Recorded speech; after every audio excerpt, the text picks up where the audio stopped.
আসন্ন চ্যাম্পিয়ন্স ট্রফিতে team India তাদের ক্যাম্পেইন শুরু করছে আগামী 20শে ফেব্রুয়ারি দুবাই ইন্টারন্যাশনাল ক্রিকেট স্টেডিয়ামে, যেখানে প্রথম ম্যাচেই তাদের প্রতিপক্ষ বাংলাদেশ।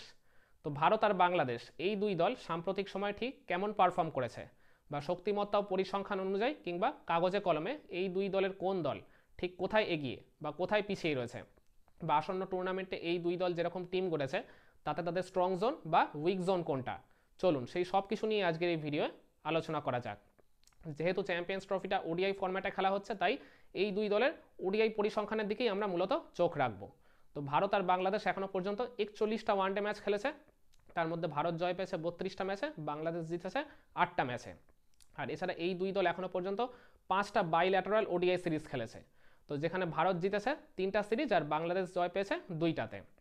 আর এছাড়া লাস্ট 10টা ওডিআই সাক্ষাতের দিকে যদি আমরা তাকাই, মানে শেষ 10টা ওয়ানডে ম্যাচে ভারত জিতেছে 7টা ম্যাচ আর বাংলাদেশ জয় পেয়েছে 3টা ম্যাচে। কিন্তু শেষ 5 সাক্ষাতের দিকে যদি তাকাই, সেক্ষেত্রে আবার বাংলাদেশ কিন্তু ভারতের চেয়ে এগিয়ে রয়েছে। শেষ 5টা ওয়ানডে ম্যাচের মধ্যে বাংলাদেশ জিতেছে 3টা ম্যাচ আর ভারত জয় পেয়েছে 2টা ম্যাচে। আর এছাড়া ওডিআই ফরম্যাটের অন্যান্য আর কি বড় টুর্নামেন্টের দিকে যদি আমরা তাকাই, তাহলে আইসিসি ওয়ানডে বিশ্বকাপে ভারত আর বাংলাদেশ এখনও পর্যন্ত 5বার খেলেছে, ভারত জয় পেয়েছে 4টা ম্যাচে, বাংলাদেশ জিতেছে 1টা ম্যাচে। আর এছাড়া এশিয়া কাপের দিকে যদি তাকাই, মানে ওডিআই ফরম্যাটে এখনও অবধি যে এসব এশিয়া কাপগুলো হয়েছে তার মধ্যে এই দুই দল ম্যাচ খেলেছে মোট 13টা, ভারত জয় পেয়েছে 11টা ম্যাচে, বাংলাদেশ জিতেছে 2টা ম্যাচে।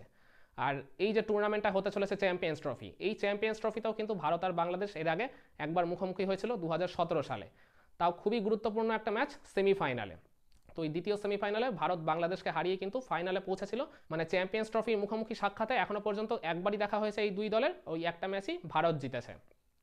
আর এছাড়া মানে 2023 ওয়ানডে বিশ্বকাপের পর থেকে আমরা যদি এই দুই দলের একটুখানি মানে ওডিআই পরিসংখ্যানের দিকে যদি তাকাই, তাহলে 23 ওয়ানডে বিশ্বকাপের পর থেকে ভারত এখনো পর্যন্ত ওডিআই সিরিজ খেলেছে 3টা, তার মধ্যে 2টায় জয় পেয়েছে আর একটাতে তাদেরকে হারতে হয়েছে। আর বাংলাদেশ 23 ওয়ানডে বিশ্বকাপের পর থেকে ওডিআই সিরিজ খেলেছে মোট 4টা, তার মধ্যে তারা জয় পেয়েছে 1টায় আর হেরেছে 3টায়।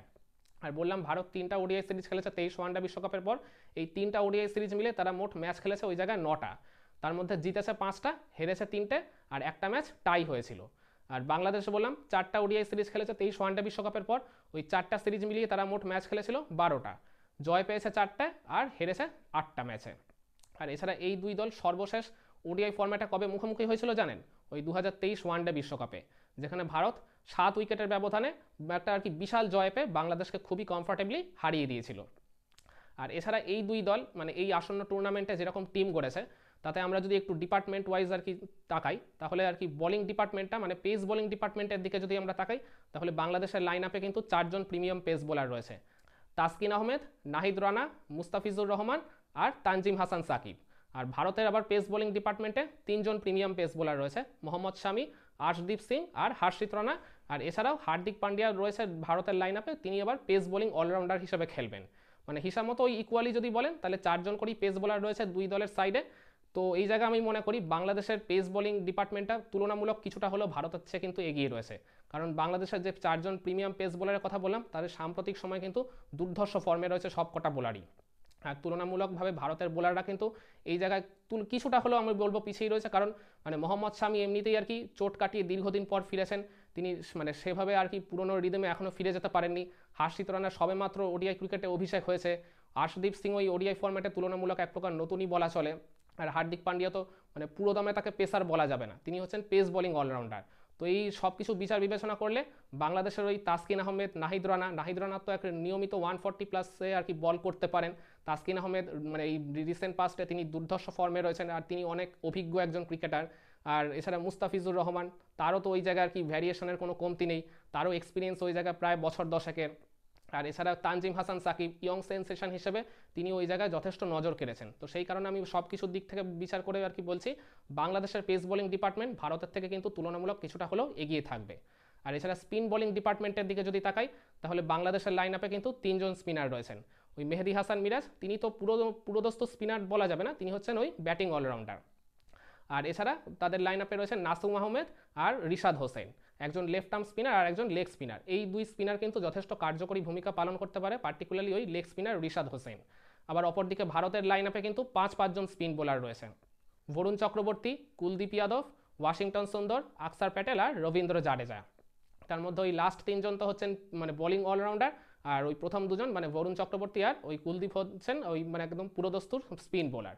ধারে ও ভারে সব কিছুর দিক থেকেই ভারতের এই স্পিন ডিপার্টমেন্টটা বাংলাদেশের ওই স্পিন বোলারদের চেয়ে অনেক অনেক অনেক যোজন এগিয়ে রয়েছে বলাই চলে। আর এছাড়া ব্যাটিং লাইন আপটার দিকে যদি আমরা তাকাই, বাংলাদেশের ব্যাটিং লাইন আপে ওই জায়গায় রয়েছেন সৌম্য সরকার, তানজিদ হাসান তামিম, মুশফিকুর রহিম, মাহমুদুল্লাহ রিয়াদ, ক্যাপ্টেন নাজমুল হোসেন শান্ত, তারপর জাকির আলী অনিক, পারভেজ হোসেন ইমন। যদিও ওই জায়গায় লিটন দাস আর সাকিব আল হাসানকে বাংলাদেশ মিস করবে, তো তারা থাকলে ওই ব্যাটিং লাইন আপে আরেকটু অভিজ্ঞতা আনতে পারতেন। তো ওই জায়গায় মানে এরা রিসেন্ট পাস্টে যেরকম পারফর্ম করেছে সেটা আবার খুব একটা খারাপও বলা যাবে না, কিন্তু ভারতের যে batting line up, Rohit Sharma, Virat Kohli, Shubman Gill, Axar Patel, Rabindra Jadeja, Shreyas Iyer, KL Rahul, মানে এরকম তারকাখচিত ব্যাটিং লাইন আপের সামনে ওই ব্যাটিং লাইন আপটা এক প্রকার নস্যি বলা চলে। তো সেক্ষেত্রে আমি বলবো ভারতের ব্যাটিং লাইন আপ বাংলাদেশের চেয়ে অনেক যোজন এগিয়ে রয়েছে। মানে ভারতের এই ব্যাটিং লাইন আপের যদি অন্তত 50% প্লেয়ারও নিজেদের দিনে পারফর্ম করে দেয়, তারা যে কোনো অপোনেন্টকে যথেষ্ট কঠিন চ্যালেঞ্জের মুখে ফেলে দিতে পারে। তো সেই ক্ষেত্রে মানে পেস বোলিং, স্পিন বোলিং আর এই ব্যাটিং ডিপার্টমেন্টের দিকে যদি তাকাই, তাহলে একমাত্র পেস বোলিং ডিপার্টমেন্টই বাংলাদেশ ভারতের চেয়ে কিছুটা হলেও এগিয়ে থাকবে। কিন্তু ব্যাটিং ডিপার্টমেন্ট আর স্পিন বোলিং ডিপার্টমেন্টে ভারত বাংলাদেশের চেয়ে অনেক অনেক অনেক যোজন এগিয়ে রয়েছে। আর এছাড়া সাম্প্রতিক পারফরমেন্স কিংবা অতীত পরিসংখ্যান এই সব কিছুর দিকে তাকালে ভারত তো বাংলাদেশের চেয়ে কয়েক গুণ হেভিওয়েট আর কি প্রতিপক্ষ বলাই চলে।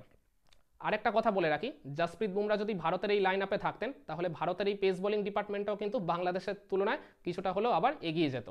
আর বাংলাদেশ ওই জায়গায় ওই সাকিব আল হাসান আর লিটন দাসকে মিস করবে।